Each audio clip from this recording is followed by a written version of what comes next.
Hello, I'm Ms. Mansouri from 118T. Today I will be talking about how to safely use the sanding station or the sanding machines in our shop. This is in addition to the in-person lesson you had, very brief lesson, but there are some things that would take a longer time to cover, really. Alright, so the main part of our lesson will focus on the standing machine over here, which is a double function machine, meaning that you have it this side, which is called a disc sander because it looks like a disc round, and this one is called a belt sander because it's actually a sanding belt, just like a rubber band, which is sitting on two pulleys, and when you turn the machine on, both of these work at the same time. So the engine uses mechanical advantage, part of what you would experience in EDJ 2, grade 10 tech design, that you will have one force or one power going in and getting two functions out of it, two uses out of it. So with one button turning on the engine, the disc turns high speed and the belt turns high speed. And they're both are working in the pulley mechanism, but again, we have two functions happening at the same time, meaning if you're new to this area, you need to be mindful that if someone is working here and no one is standing here, that doesn't mean this is not operating. You might think, well, that's pretty obvious, and I would say no, because of the sound of this place, because of the atmosphere, because of all the things that are going on. You might not realize that this is running. You don't necessarily hear it, and it's running fast speed. You might not even see it, so it will be dangerous. I have students who go like that, and you might think, oh, that's idiotic, but I'm sure that the kid is just a normal kid, is just not aware of what's happening. So you know that these two are working at the same time. Also, it means that if you're working on a machine on one of these stations and another student is working on the other station, if you're done, you just don't turn the machine off and go. I mean, a lot of things are common sense, and I would say this is common sense, but it's better to emphasize on it that you need to organize with each other. Or someone is working on one side and you need to actually set up a certain type of sanding for yourself. I'm going to talk about that setup, and it would make sense to ask. I'll say, do you mind if you stop so I set up, or how long do you need to work on this? Communication is the key. A clear communication is the key. So we know that. Now, what is dangerous about sanding machines? The first thing, people don't take it seriously. People don't think it's dangerous because it's sanding, so to speak, not cutting. So most people or most students will be very conscious about blades because they assume, they relate the blade to a sharp thing, to a knife, and the blade cuts. Okay, yeah, that makes a lot of sense to be concerned about. What we get hurt with is most of the time things we don't assume we're going to get hurt.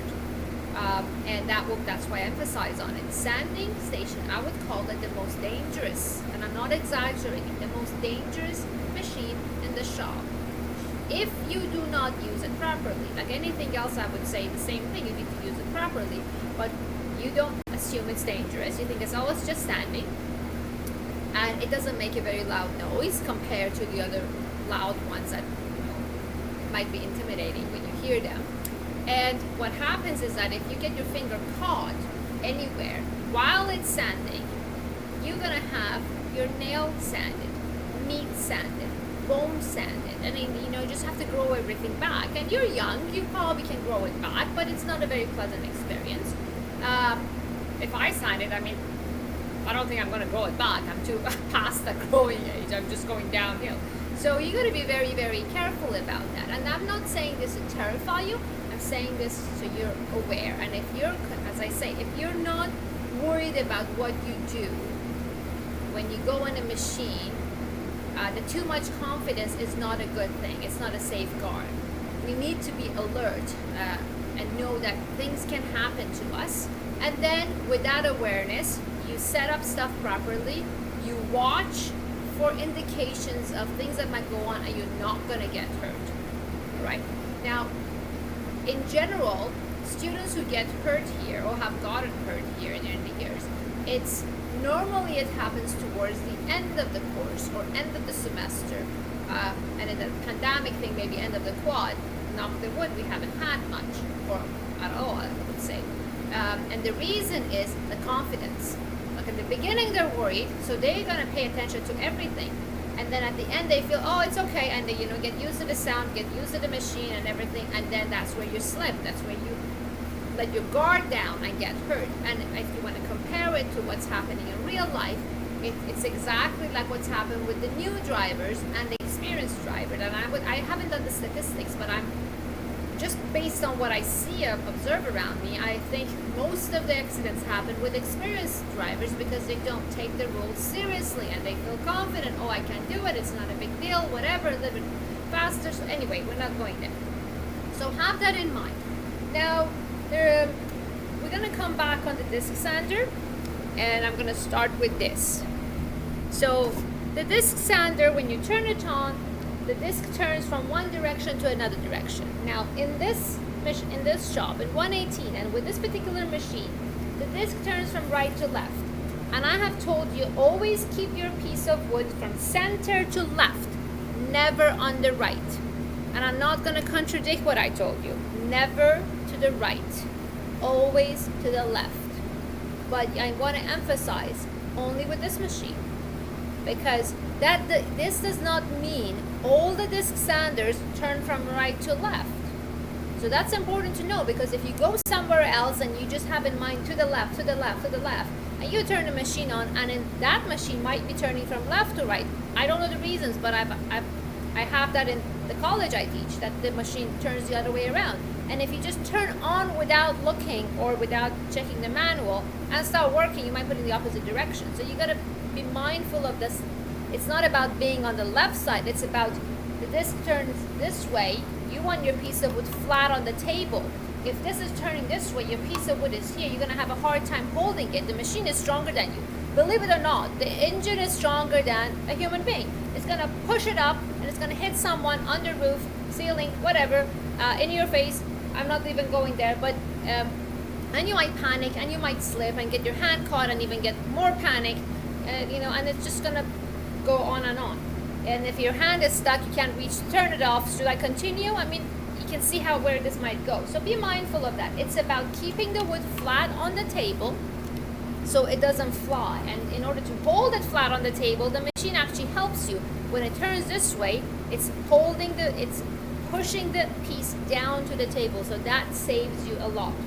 Now you know what this groove does. If you don't remember the first lesson I had for you on the bandsaw and the miter gauge and the crosscut.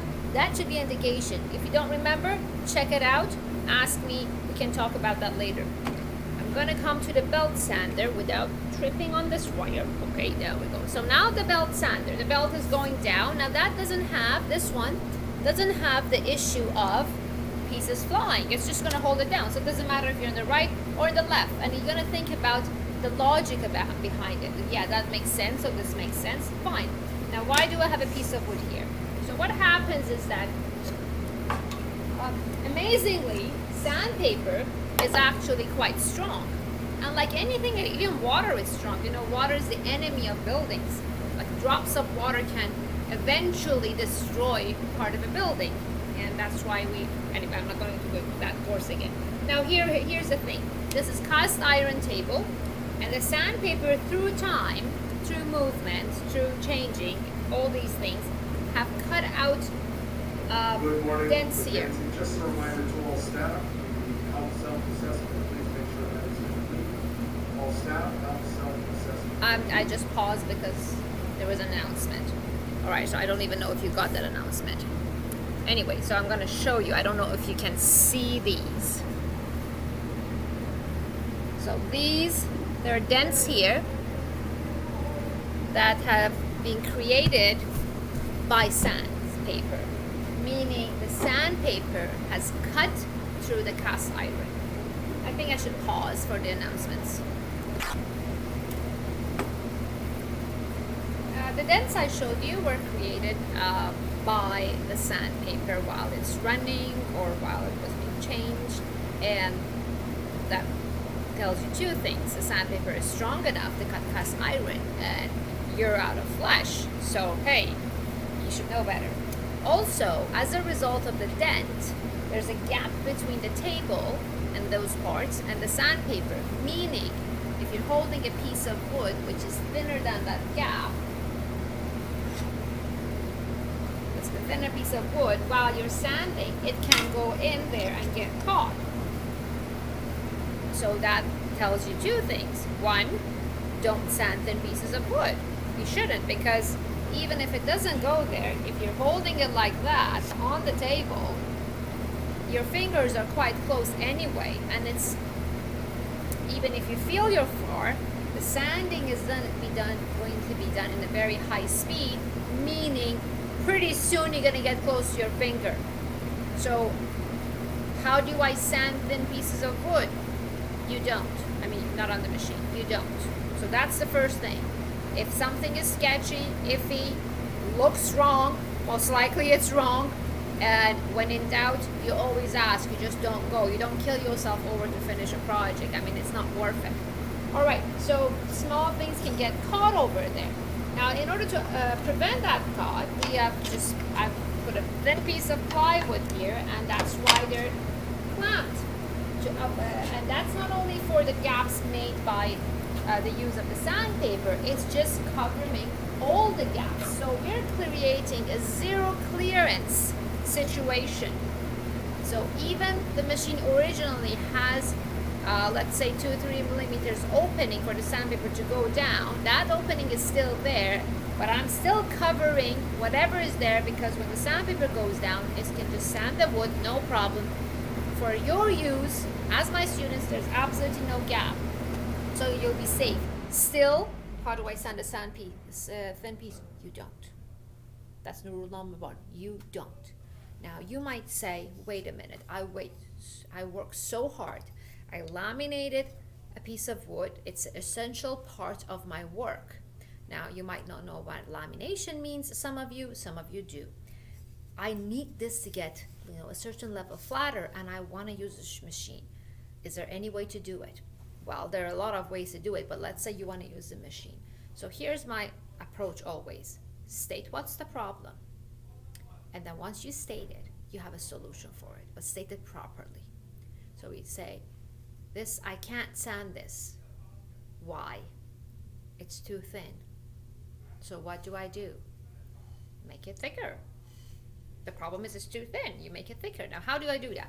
First step, you think about it. Now that you know these things, most likely I would recommend that before making your piece thin, let's say you laminate something, consider all of these, that you need to be flattening or sanding this part, so maybe I should have it bigger, do that, and then cut off what I need. That's one approach. But let's say you didn't think that, and that's our case. You have a piece that you need to use and you want to flatten, or you have to modify the thickness for whatever reason. You've planned everything properly, and all of a sudden you realize that I need to modify the thickness. How would I do that? So as I said, the problem is this is thin. I have to make it thicker. How do I make it thicker? I can't let it grow. So the solution in my case, and that's one solution I'm giving you. So the idea is that you don't want to hold it with your finger. This is thin. That's the reality of it. I want to make it thicker. Why? Because I don't want my fingers very close. So that's how you're stating the problem. It is thin. That's a reality. I have to make it thicker. But why do I have to make it thicker? I don't want my fingers close. So the idea is I need my fingers as far as possible in a safe way. So I'm showing you these two tapes. These are double-sided tape, not the ones you normally see in the Carton 118C. These are strong double-sided tapes I buy specially for certain purposes. These are designed to actually work on the lathe, the turning machine, meaning that if you use this double-sided tape, put two pieces of wood together, you should be able to turn it without the thing flying. And I say you should, I never say it would happen 100%. And the reason for that is that, well, I buy the tape, but I buy the tape, 6 months before, a year before, it's in this place. in summer it's too hot, in winter it's too cold, and I don't know what the temperature might do with the chemicals inside the tape, so I'm not going to make that statement that 100% things are going to work the same way. But even if it doesn't work the same way, your hand still is going to be far. And I'm just putting that like a 1%, it might not work. We haven't had any failures with these at all. But just that's the way I state it, because I can't. I want us to think of the worst case scenarios all the time and try to prevent them, basically. So the double-sided tape, I have a 2-inch and a 1-inch one. What you do is that you say, okay, I don't want my fingers close. You're gonna grab another piece of wood. I'm not gonna waste the tape. You're gonna double-side tape this here and then hold these together. And then what you do is that you put this flat on the table.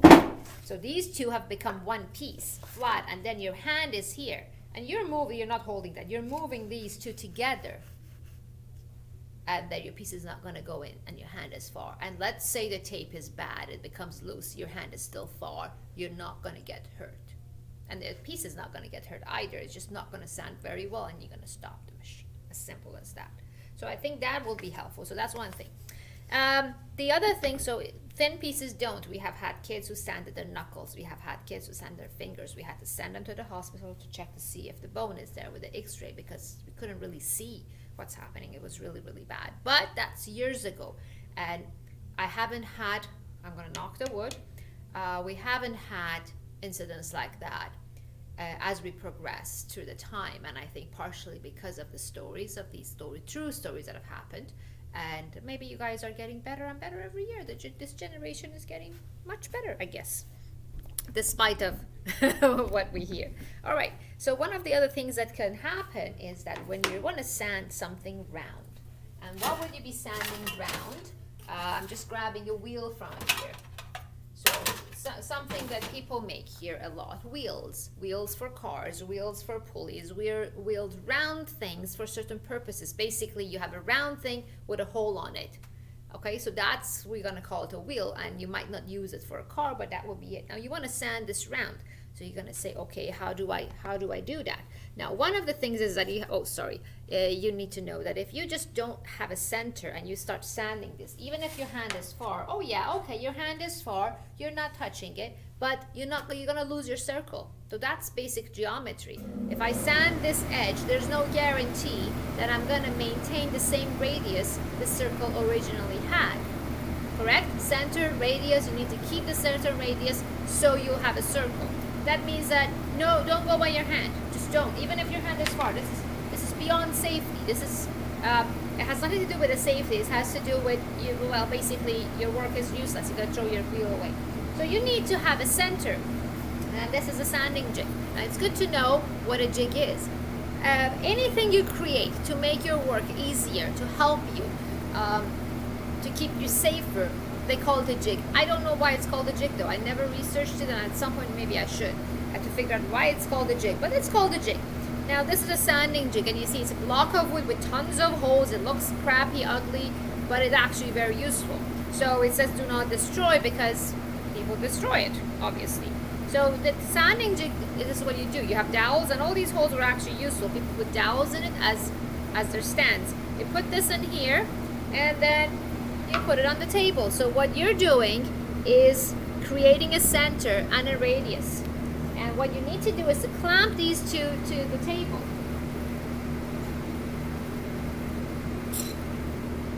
So if you don't clamp your jig to the table, it defeats the purpose, because then the center moves, and that means your radius changes. So you're going to clamp this on this corner, you turn the machine on, and you're just going to do like that. I don't know if you see, let me just do it this way. So you're just gonna do like that. And you're gonna be sanding that wheel. And this way, and then normally I just go with my finger, I don't know if it's visible, like that. Turn it and sand it. Now, first of all, I'm not turning it on so you can hear me. I don't have the dust collector on so you can hear me. And I have to wear those things, the masks and the shield, and then you won't hear me at all. So I'm just demonstrating how it's done without actually demonstrating. Now, how dangerous can this be? So here's the thing. When I show you that hold your finger like that, or do this, basically, or turn it like that, you need to do it that way. Just don't do whatever you want. because I had a grade 11 student actually, and she was working at lunchtime on the project, and she went like this. I don't know if you can see my hand. Her hand was here, and she's pushing, and she got 3 of her own fingers trapped between the wheel and the disc sander. Okay, so this is not good. One hand, when I'm showing you one hand, that's what you do. Don't do that. Don't try to guide it. 3 fingers got caught between her own wheel and the sander while the sander is on. And then you have to think, you have to reach down there to stop it while your hand is being sanded away. And this is no joke, really. And if you're on the disc sander, you can't even reach it. You have to use your leg. And if you think you scream, people hear you, no, well, they will try to hear you. But that's why one of the reasons loud noises, making loud noises even about excitement, it's not appropriate in the shop, because you say, oh, I'm so happy, well, you just screamed at the someone, and everyone should take you seriously that maybe something is wrong. So I know I want you guys to enjoy your life, but you need to control the level of the noise you create. Anyway, so have that in mind. She had 3 fingers standing, and it was before March break of, I have to think about the year, I will remember eventually. And at least she had the March break to recover, and didn't sand too much, thank God. So she didn't get it to the bone. Anyway, it took her a few weeks to heal. It was her left hand, so she could use her right hand for her homework, which is something to be, seems that parents are very concerned about. The first question is which hand, so can she still study? Anyway, there we go. So that is this part. Things to remember, take from it. Jigs, sanding jigs. Small things don't sand. You question if you're not sure what you're doing. You look at the direction of the sand. And now I'm gonna be having another lesson for you about the grid of the sandpaper. So that's when you might be asking, okay, what grid is on it? I haven't taught you that yet, so we're not gonna go there. This machine here is not set up in terms of this type of sandpaper on it for finishing. Meaning what? Like soft sanding, making it smooth. It's not for that. It's so I told you in class, don't press very hard. The grain will, the grit of the sandpaper will create lines for you, which you have to get rid of. This is more for fixing issues, smoothing the bandsaw cuts, shaping, which is not possible, that kind of stuff. If I change the sandpaper, then the function changes, but for now, that's what it is. All right, I'm gonna turn around to the small belt sander. Once you survive this, the rest is pretty easy. So this is your small 1-inch belt, and you can see the same thing. A piece of wood clamps here to avoid the gap. Now, the table here, and also there, I'm gonna go back and show that there. The table actually tilts to angles. So there's a protractor on the side of that one, and you can take a wrench and tilt it if you need to sand at a certain angle. With this particular machine, the switch is on the back. I mean, not all the 1-inch belt sander switches on the back. The other one we had here was the switch on the front. I think it's a poor design. Like, why would you put the switch on the back? But anyway, it is on the back. Normally they're on the front. And again, it's a belt sander, so it goes down. It starts with a loud noise. Some of you use it, no, but it's honestly, compared to that, this is like a joke. But it's the same thing. Belt going down, flat on the surface, small pieces. This one, with our rigid oscillating sander, and some of you have used, have the same thing. The table turns, so I'm going to show you. The table goes down to 45 degree. You can bring it up to get it flat. The sandpaper here turns in this direction and goes up and down. So it does 2 movements, meaning the sand is, the grid is touching your wood in 2 different directions, turning this way and up and down. And the corners could be used as drum sander. So you've used a drum sander on the drill in the back when you were when you were drum sanding inside of your tier box. So these corners can be used for that. It's a pretty cool machine to use. It's quite nice. Going back on the disc sander and the belt sander, I want to talk about the angles. So the idea is this table and this table is set up for 90 degree, meaning if I take a tri-square, it's a tri-square if you don't remember what it is. It tries to see if you have a square angle. It's something that you'll be using a lot in the shop if you actually want to make sure you do a good job. So you're checking to see if you have the right angle. And you can find them in the red toolbox tri-square drawer. which I've showed you before in the other videos. So this is showing me the angle of this is 90 degree, and it's important because it's gonna affect the way you work. Also over here, 90 degree angle. Now there's a handle in the bottom here, and another handle on the other side, and a protractor. I don't know if this is visible from here. There's a protractor, you can actually read the angle. So this table can be tilted down also to 45 degree. So is this one. But for me, this one, do not touch, do not change. And I have my own reasons for it. So remember, this one, I don't want you to change and touch. And if you want to talk about it in class, we will. This one, you can change it to the angle you want. And I will still measure the angle, even though I'm reading the protractor. It's like measure twice, cut once, measure 3 times. So I'm reading the protractor, but I'm not going to trust it. I'm going to use a tilt box, which I've showed you, or I'll show you to check it. You will not, for the projects you do, need to tilt this. But what you need to know is that when you come and use it, you can't guarantee it's actually 90 degrees. Because in other class, students might have turned it to another angle and might have brought it back in a haste and not have checked. And it might be 89 instead of 90. And you might think that 89 doesn't matter. The 1 degree actually matters, and it's just going to affect a lot of aspects of your projects. And when you get to a higher level project, you're going to see, oh my God, even the fraction of that matters. Depends how good you like to work. So my point here is that don't assume basically anything. Don't assume this is 90 degree. You need to check if you want a good work. Now you go to the red toolbox, which you know where it is. You open the tri-square drawer. You get a tri-square. You put it 90 degree.